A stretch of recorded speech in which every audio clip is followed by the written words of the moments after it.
Chase Young going to Houston.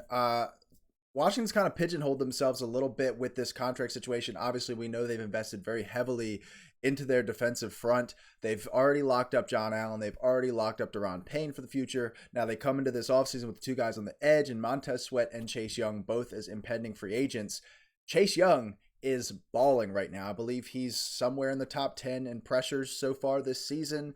He's playing like one of those guys that gets paid towards the top of the market at their position. Like, I would not be surprised. He's not going to reset the market, but I would not be surprised if a team paid him $30 million a year moving forward, putting him in that top portion of the contract bracket for edge rushers. And I don't think Washington could do that, especially when they have to make a decision between him and Montez Sweat. You got to remember also, there's only one franchise tag to go around. Chase Young seems like a good franchise tag player with, they invested highly in him. They saw him be good. Then he got hurt. He was hurt for a while, and now he's balling again. If he keeps this up, I feel like he would make a lot of sense to go on the franchise tag. But then if you pay Montez Sweat, it just becomes increasingly less likely that they end up paying Chase Young long term after that's done, especially if he continues to play at this level. They're probably not even going to be able to afford him. So here they're going to send him to Houston for 2 third-round picks. Now, for those that think that might be a little low, we got to remember, spent some time injured recently, where this is a very small sample size of him being this dominant player that we haven't seen in a little bit from him. Also, expiring deal. They declined his 5th-year option, so he is a free agent at the end of this year. And the compensatory picks for him when he hits this market probably going to be a 3rd-round pick. I think there's going to be some competition here for Chase Young if he actually becomes available. I initially had the Ravens in here as they need some pass rush help, but I think the Texans have a very unique opportunity here to bring him in, and I think they'd be willing to give up that extra 3rd-round pick because they know, hey, we're going to sign this guy long term, and yeah, we know that we're going to have to give up the money, but we know we're going to have Will Anderson and Chase Young on either side of each other for the next 4 years, and we're not paying Will Anderson. Like, think about their contract situations. Like, they're pillars on this roster right now. CJ Stroud, rookie deal. Nico Collins, rookie deal. Will Anderson, rookie deal. They're not paying that much. Now, they do have some higher price. They did spend a little bit of money this offseason on guys like Jimmy Ward, guys like Dalton Schultz. They've got Laramie Tunsil, who's being paid at the top of the tackle market. But they can afford to make this move and go add a potentially elite pass rusher, creating one of the 2 or 3 best pass rush duos if they continue to progress with Chase Young and Will Anderson. I just think this is a smash move for Houston. Yeah, I mean, I can't offer too much rebuttal to that. I can totally see it. I mean, I can't deny what Chase Young's been doing on the field for my yours truly, the Commanders. But I'm tired of it. Like, I kind of think it's time to move on from Chase Young. And you mentioned he's probably going to get paid at the top of the market for edge rushers.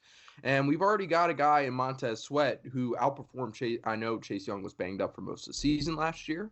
But Montez Sweat, for the most part, his time in Washington has been more successful than Chase Young's time in Washington, to say the least. And Montez Sweat is going to come at a discount because he's not playing up to the ability that we've seen him play so far this year. Go ahead. Yeah, and you also have to remember that teams kind of hold that in the back of their mind of like, oh, this guy was the number 2 pick. Like, we have the chance to get the number 2 pick from a few years ago that is producing at what could be, like, even if he gets paid $30 million, like, when he came into the league, if you would have said and you would have, like, seen how the edge market would have progressed and you drafted him, you're like, okay, well, he's going to reset the edge market when it's time for him. So you're maybe even getting him a little bit of a discount here if you're paying him in that range, like, especially if you can get him under 30. And, like, all the physical stuff for Chase Young has been there. It's always been there.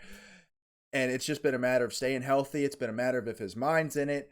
It seems like both of those things are there right now. And it's like, this is the guy that Washington drafted at number 2. Like, this guy that they're getting right now is a fucking animal, man. Like, he is playing at that level. In that draft, he was probably the best overall prospect.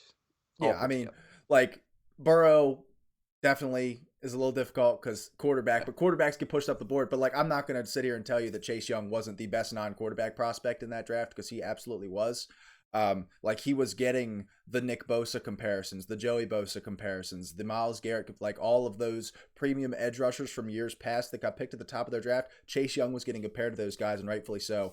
Was an absolute crazy prospect coming out of Ohio State. And like I said, he's starting to become that guy that Washington would hope they be. It's just that at a really bad time because all of the investment that they've made here, this roster isn't quite as a whole where you would have wanted it to be at this point. I think when they drafted Chase Young, they were like, okay, we'll give it another year. We'll draft a quarterback next year. We'll figure the thing out, and we'll be a playoff team by the time Chase Young is ready to be paid, and we can justify I'm only that shaking payment. my head because I was thinking that exact thing I'm when sorry. we drafted him. Like, that was the blueprint, and it didn't quite work out. Yeah. But makes sense to sell Mr. Chase Young over to Houston at the trade deadline. I could definitely see that happening as we get closer to that.